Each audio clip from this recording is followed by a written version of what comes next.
Hello everyone, most welcome. Today I am going to discuss about the past continuous tense. निरंतर भूतकाल। इससे पहले मैंने present indefinite, present continuous, present perfect continuous and past indefinite tense के videos YouTube के ऊपर upload कर दिए हैं। यदि अभी तक आपने उन वीडियोज़ को नहीं देखा है तो डिस्क्रिप्शन बॉक्स में उसकी लिंक दी गई है, जहां से आप उन वीडियोज़ को देख सकते हो। इस टेंस को समझने से पहले आपको पिछले वीडियो को देखना अति आवश्यक है।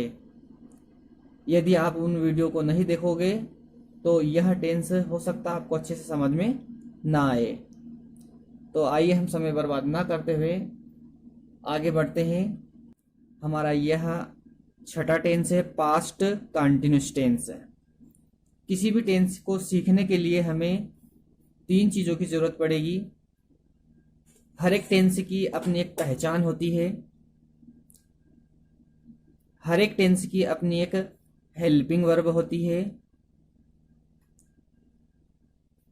और हर एक टेंस की अपनी एक मेन वर्ब होती है, जिसके द्वारा किसी भी सेंटेंस को इंग्लिश में ट्रांसलेट किया जा सकता है। तो सबसे पहले हम तीन कॉलम बनाएंगे। एक कॉलम हम पहचान का बनाएंगे, जिसमें इस टेंस की पहचान लिखेंगे। दूसरे कॉलम में हम हेल्पिंग वर्ब, और तीसरे कॉलम में वर्ब। जब तक हमें टेंस की पहचान याद नहीं होगी तब तक हम किसी भी हिंदी के सेंटेंस को इंग्लिश में ट्रांसलेट नहीं कर पाएंगे। तो इस टेंस की पहचान यह है कि इस टेंस के हिंदी वाक्य के अंत में रहा था, रही थी, रहे थे आदि शब्द आते हैं।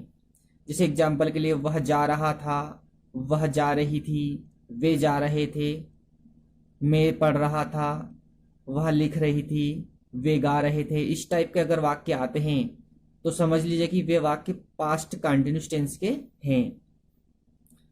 इस टेंस की हेल्पिंग वर्ब दो है, एक है वाज और दूसरी है वर।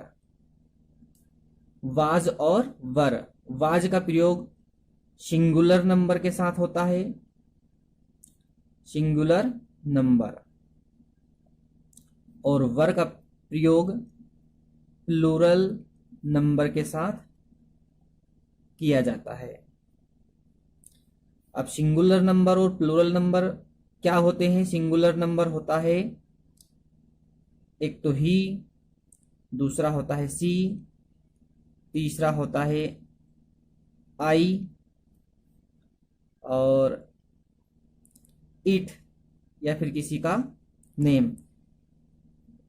इनको सिंगुलर नंबर कहा जाता है। इनके साथ हेल्पिंग वर्ब वाज का प्रयोग किया जाता है, और जो प्लूरल नंबर होते हैं उनके साथ वर का प्रयोग करना है।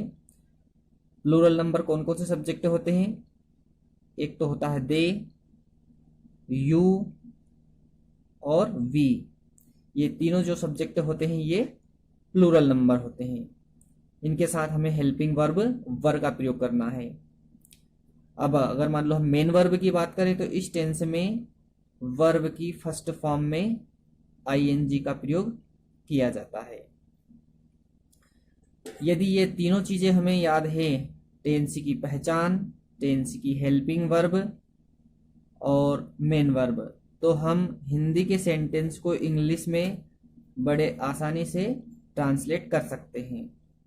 तो हमें एक तो टेंस का नाम याद होना चाहिए, टेंस की पहचान याद होना चाहिए, टेंस की हेल्पिंग वर्ब और टेंस की मेन वर्ब। मेन वर्ब का मतलब होता है किसी टेंस में वर्ब की फर्स्ट फॉर्म का प्रयोग किया जाता है, किसी में वर्ब की सेकंड फॉर्म का प्रयोग किया जाता है, और किसी टेंस में वर्ब की थर्ड फॉर्म का प्रयोग किया जाता है, और किसी टेंस में वर्ब की फर्स्ट फॉर्म में आईएनजी का प्रयोग किया जाता है। तो जो मेन वर्ब वाली बात है वो हमें पहचान से पता चल जाती है। यदि पहचान में चुका, चुकी, चुके, लिया, दिया लिखा हो तो समझ लेना कि उस टेंस में वर्ब की थर्ड फॉर्म का प्रयोग होना है। और यदि पहचान में रहा, रही, रहे, दिया होता है तो समझ लेना कि उस टेंस में वर्ब की फर्स्ट फॉर्म के साथ आईएनजी का प्रयोग होना है। तो ये मेन वर्ब वाली बातें हमें पहचान से पता चल जाती है।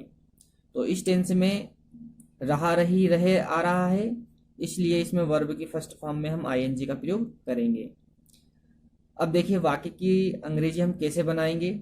सबसे पहले मैं आपको अफर्मेटिव सेंटेंस की अंग्रेजी बना के दिखाऊंगा। अफर्मेटिव सेंटेंस, जैसे एग्जाम्पल के लिए मैं पढ़ रहा था। अब इस सेंटेंस को हमें इंग्लिश में ट्रांसलेट करना है। मैंने पिछले वीडियो में भी आपको बताया था कि हमें किसी भी सेंटेंस को इंग्लिश में ट्रांसलेट करने के लिए किसी भी प्रकार का स्ट्रक्चर याद करने की ज़रूरत नहीं है। हमें किसी स्ट्रक्चर से हम वाक्य को नहीं बनाएंगे। स्ट्रक्चर से यदि हम वाक्य को इंग्लिश में ट्रांसलेट करना सीखते हैं तो हम टेंस अच्छे से नहीं सीख पाएंगे। किसी भी हिंदी के सेंटेंस को इंग्लिश में बनाने के लिए केवल एक ही तरीका यूज करना है। सबसे पहले हम सब्जेक्ट की अंग्रेजी बनाएंगे, उसके बाद में वाक्य को पीछे से बनाते हुए आगे बढ़ेंगे। तो अंतिम शब्द की अंग्रेजी बनाएंगे, फिर उसके आगे वाले शब्द की अंग्रेजी, और फिर उसके आगे वाले शब्द की अंग्रेजी। वाक्य चाहे कितना ही बड़ा क्यों ना हो, हम शब्दों को एक एक करके उठाते जाएंगे और वाक्य की अंग्रेजी बनाते जाएंगे, तो हमारा सेंटेंस कभी भी गलत नहीं होगा। इस टाइप से हम टेंस को बड़े आसानी से सीख सकते हैं और किसी भी सेंटेंस को हम इंग्लिश में ट्रांसलेट कर सकते हैं। तो सबसे पहले हम मैं की बात करते तो मैं क्या है यहाँ पर, यह है सब्जेक्ट। सेंटेंस का जो फर्स्ट वर्ड होता है, पहला जो शब्द होता है, उसे सब्जेक्ट कहा जाता है और हिंदी में उसे कर्ता कहा जाता है। तो सबसे पहले हम सब्जेक्ट की अंग्रेजी बनाएंगे। सब्जेक्ट यहाँ पर दिया हुआ है आई। आई का मतलब होता है मैं। इसके बाद में सेंटेंस के लास्ट वर्ड की अंग्रेजी बनाएंगे। तो लास्ट वाला वर्ड क्या है यहाँ पर, था। तो था क्या है यहाँ पर, ये कि हेल्पिंग वर्ब है। इसको हेल्पिंग वर्ब कहा जाता है और हेल्पिंग वर्ब इस टेंस की दो है, एक वाज और दूसरी है वर। वाज और वर। तो वाज का प्रयोग सिंगुलर नंबर के साथ होता है और वर का प्रयोग प्लूरल नंबर के साथ होता है। तो हमें यहाँ पर सब्जेक्ट देखना पड़ेगा कि सब्जेक्ट यहाँ पर सिंगुलर है या प्लूरल। आई मीन्स होता है मैं और आई क्या होता है, सिंगुलर। आई मीन्स मैं, मतलब मैं एक होता है और इसलिए इसके साथ हम हेल्पिंग वर्ब वाज का प्रयोग करेंगे। तो था की अंग्रेजी यहाँ पर बनेगी वाज। इसके बाद में फिर हम आगे बढ़ेंगे तो अगला शब्द आ रहा है यहाँ पर रहा। तो रहा, रही, रहे, इसकी कोई अंग्रेजी नहीं बनती, बल्कि रहा, रही, रहे से हमें यह पता चलता है कि सामने वाले शब्द की जब हम अंग्रेजी बनाएंगे तो उसमें आईएनजी का प्रयोग करना है। मतलब रहा, रही, रहे की अंग्रेजी आईएनजी के रूप में बनने वाली है। रहा, रही, रहे के सामने वाला जो शब्द होता है वह वर्ब होती है, क्रिया होती है, और वर्ब की फर्स्ट फॉर्म यूज करेंगे, उसके साथ हम आईएनजी का प्रयोग करेंगे। तो यहाँ पर पढ़ना, वर्ब क्या है, पढ़ना, रीड। रीड मीन्स होता है पढ़ना, और इस रहा, यह पता चल रहा है कि इसमें हम आईएनजी जोड़ेंगे। तो यहाँ पर रीड से बनेगा रीडिंग। आई वॉज रीडिंग, में पढ़ रहा था। आई होप यह सेंटेंस आपको अच्छे समझ में आ चुका होगा। यदि यही सेंटेंस नेगेटिव होता है तो इसकी अंग्रेजी कैसे बनाना है। नेगेटिव सेंटेंस बनाने के लिए हमें क्या करना है, सेंटेंस में जो हेल्पिंग वर्ब दी रहेगी उसके बाद हमें नॉट का प्रयोग करना है। जैसे वाज और वर, वाज और वर के बाद हमेशा नॉट का प्रयोग किया जाता है। कोई सा भी टेंस हो, अगर नेगेटिव सेंटेंस होगा तो नॉट हमेशा हेल्पिंग वर्ब के बाद लगेगा। तो यह नेगेटिव सेंटेंस कैसे बनेगा, नेगेटिव सेंटेंस को देख लेते हैं इसी वाक्य को हम। जैसे एग्जाम्पल के लिए मैं नहीं पढ़ रहा था, मैं नहीं पढ़ रहा था। सेंटेंस सेम है, केवल इसमें एक नया शब्द आ रहा नहीं। मतलब नहीं की अंग्रेजी यहाँ पर नॉट बनेगी और नॉट कहाँ लगाएंगे हम, हेल्पिंग वर्ब के बाद। तो हेल्पिंग वर्ब इसमें कौन सी यूज होने वाली है, वाज। जैसे आई मीन्स होता है मैं, था की अंग्रेजी यहाँ पर बन गई वाज। वाज के बाद हम लगा देंगे नॉट, वाज नॉट। और ये रहा से हमें यह पता चल रहा है कि इसमें आईएनजी लगाना है, तो रीड में हम लगा देंगे आईएनजी, तो बनेगा यहाँ पर reading. I was not reading, मैं नहीं पढ़ रहा था। दोनों ही सेंटेंस सेम है, केवल अंतर इतना है कि अफर्मेटिव सेंटेंस में हेल्पिंग वर्ब के बाद नॉट का प्रयोग नहीं होता है, जबकि नेगेटिव सेंटेंस में हेल्पिंग वर्ब के बाद नॉट का प्रयोग किया जाता है।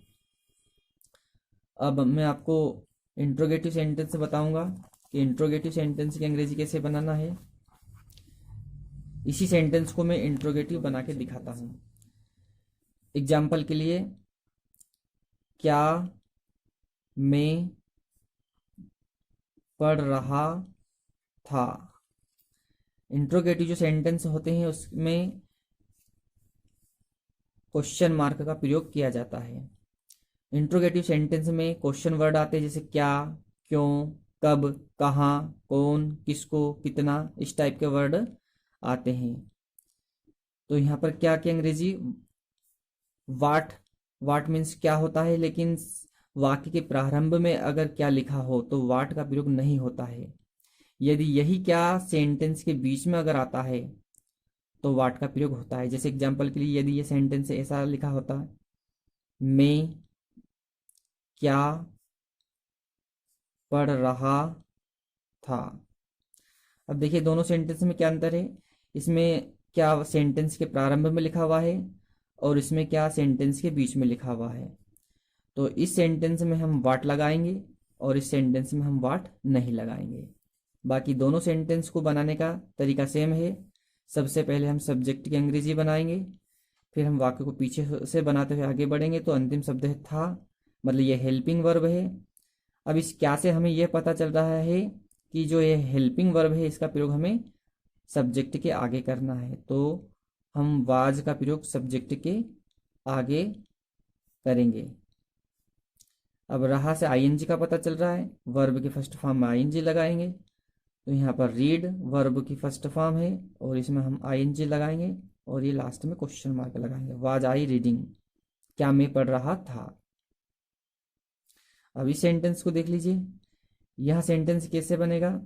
इसमें क्या बीच में आ रहा है तो सबसे पहले हम वाट का प्रयोग करेंगे। बाकी सेम सिचुएशन रहेगी।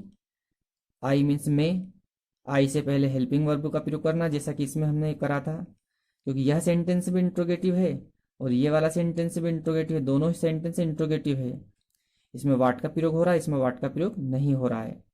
हेल्पिंग वर्ब का प्रयोग सब्जेक्ट के आगे होता है, इसमें भी हम हेल्पिंग वर्ब का प्रयोग सब्जेक्ट के आगे ही यूज करेंगे, वाज। आईएनजी लगा देंगे रीड वर्ब की फर्स्ट फॉर्म में, तो यह बन गया reading. What was I reading, में क्या पढ़ रहा था। आई होप ये सारे सेंटेंस आपको अच्छे से समझ में आ चुके होंगे। यदि यह टेंस आपको अच्छे से समझ में आया हो और यदि आप मेरे नए व्यूवर्स हो तो कृपया मेरे चैनल को सब्सक्राइब कीजिए।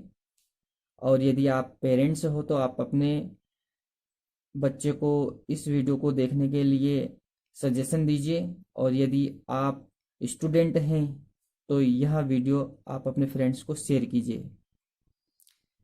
जय हिंद, जय भारत।